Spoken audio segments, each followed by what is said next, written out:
Olá, boa tarde para você que acompanha a programação da TV Brasil. Estamos de volta com as informações sobre os protestos em todo o país contra o governo Dilma. Nós mostramos as imagens e fazemos a análise das manifestações.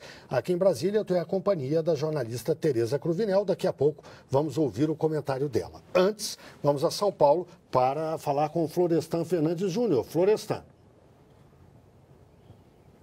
Guilherme, aqui a Avenida Paulista já está recebendo um número expressivo, talvez seja, com certeza a maior manifestação do Brasil no dia de hoje, repetindo um número grande de manifestantes. Ainda os organizadores falam em 1,5 milhão, mas como eu disse aqui no começo das transmissões, segundo dados publicados pela revista Época e pela Datafolha, não cabem na Avenida Paulista 1,5 milhão de pessoas.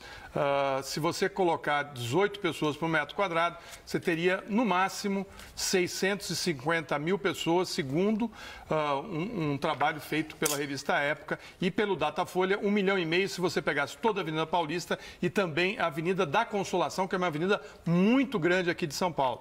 De qualquer maneira, o número é bem elevado, como vocês estão vendo aí nas imagens. São milhares de pessoas que ainda continuam chegando em grande número na Avenida Paulista, carregando bandeiras do Brasil, camisetas da seleção brasileira e protestando contra o governo. Bom, eu queria aproveitar aqui a presença da historiadora Maria Aparecida de Aquino e do Paulo, para a gente falar um pouco do que está acontecendo não só no Brasil, mas também no mundo, porque de uma maneira geral a gente está vendo uma guinada à direita em muitos países da América do Sul, o caso da Argentina, mesmo na Venezuela, onde a oposição venceu. Na Europa, isso está claro, na Alemanha, nos Estados Unidos o Trump está muito bem e ameaça ganhar as eleições.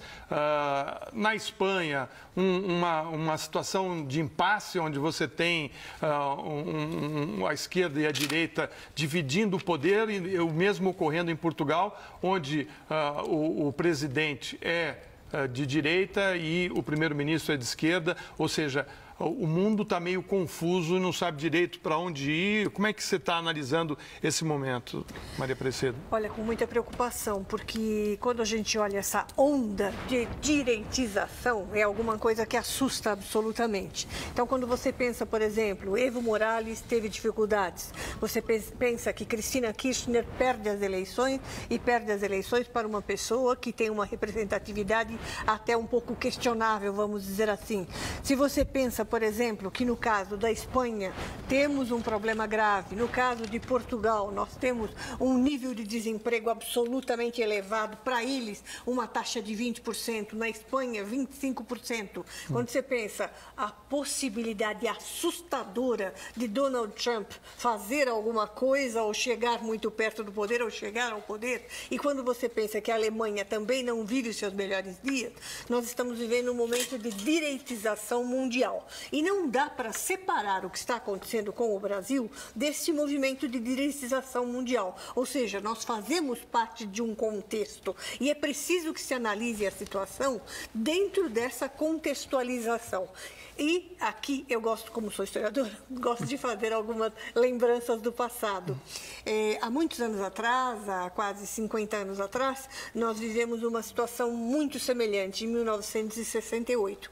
Então, até jornalistas saudosos, como Márcio Moreira Alves, diziam o seguinte: por favor, não fiquem muito positivos em relação a essas manifestações tão brilhantes que estamos vivendo de povo na rua e, na realidade, pensem que virá uma onda de conservadorismo absolutamente assustador.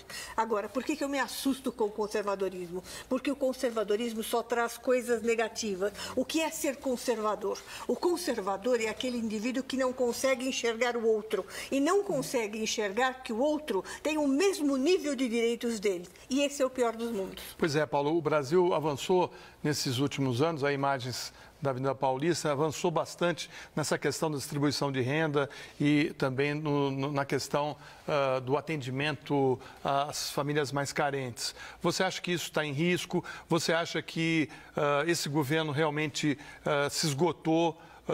Ainda existe o espaço para a esquerda ou você acha que estamos caminhando mesmo do centro para a direita? Olha, eu não gosto da palavra se esgotou, que é uma palavra muito comum, porque ela contém um elemento de fatalismo, né? Parece que não há...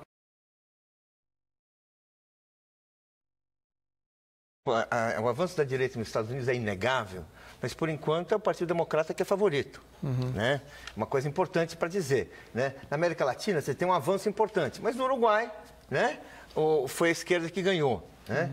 Ou seja, existe sim, e a base disso eu acho que é econômica, porque os movimentos, a direita, ela se sustenta com um programa de exclusão de direitos no mundo inteiro, de destruição de garantias, de fim de bem-estar social.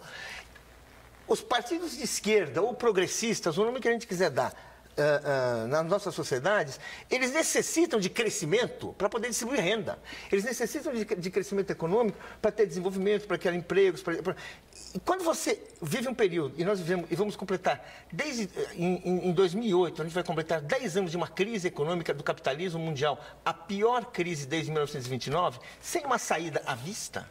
Você vê que realmente nós estamos num momento assim de concentração de renda e de ausência de poder, de ausência de empoderamento dos mais pobres. E é isso que provoca esse avanço.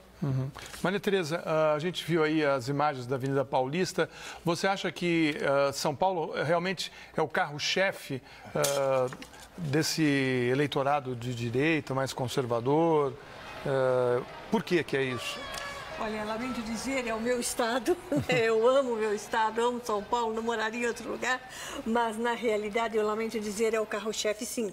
Basta a gente comparar, por exemplo, as outras manifestações que aconteceram aí por diversas capitais e outras cidades espalhadas pelo Brasil, e nós observamos a diferença absolutamente assustadora.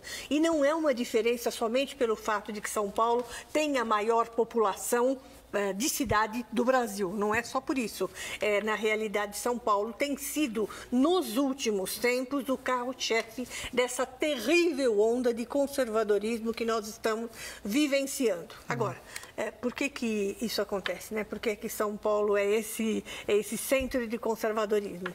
Quando nós pensamos que alguns políticos extremamente conservadores têm suas bases completamente fixadas aqui em São Paulo, quando observamos as últimas eleições dos últimos 30 anos e observamos quem é que sistematicamente ganha as eleições de São Paulo, dá para a gente entender que o público de São Paulo, de uma maneira geral, aquele público que vota, aquele público que sabe em quem vai votar, é um público de perfil absolutamente conservador.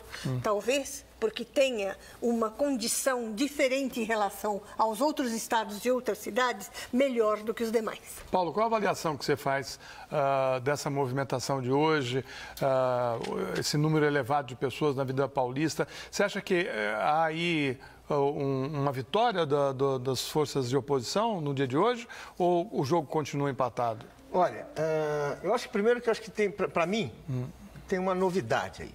Eu acho que houve, nesse domingo, sem entrar na questão numérica, porque essa questão é, como você falou, não cabe mais gente na Paulista, tem um limite, tudo isso.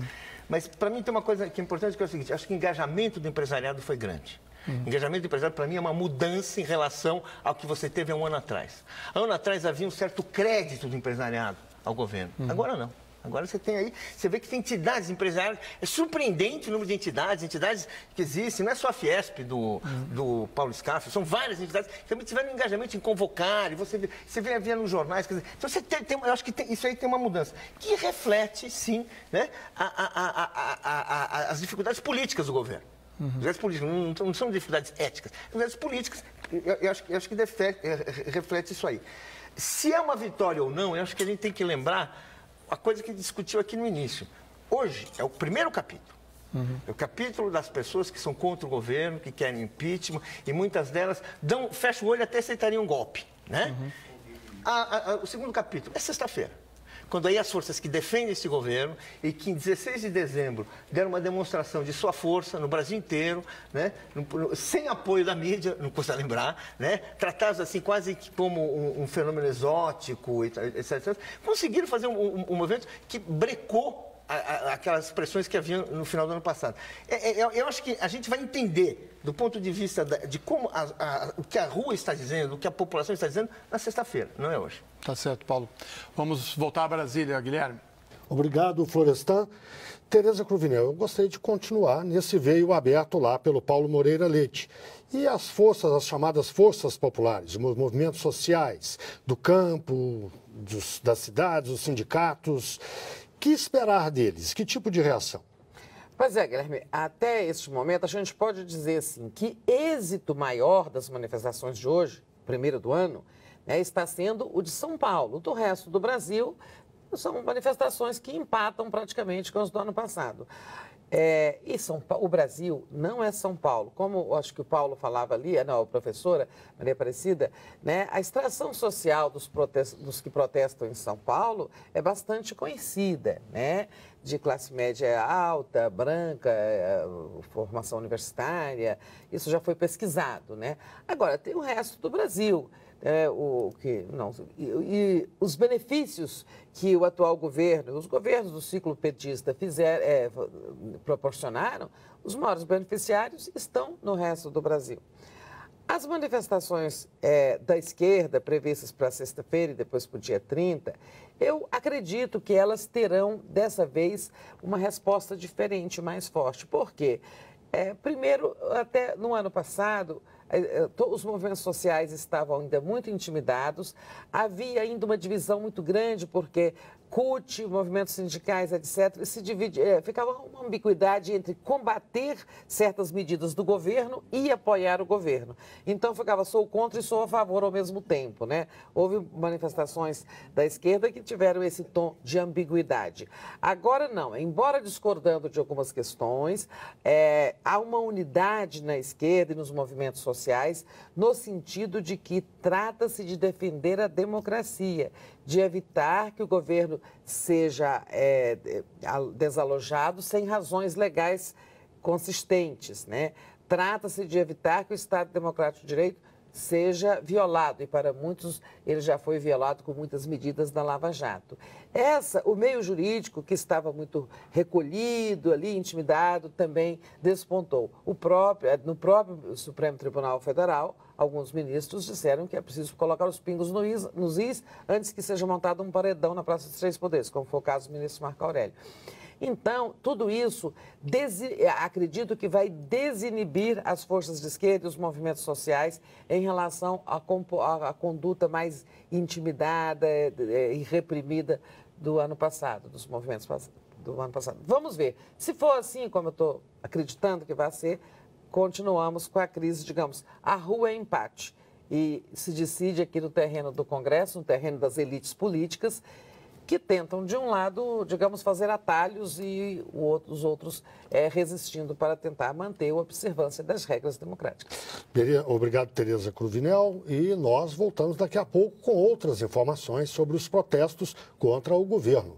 E você pode acompanhar a nossa cobertura também pela Rádio Nacional e pela Agência Brasil. Acesse agenciabrasil.com.abc.br. Até já.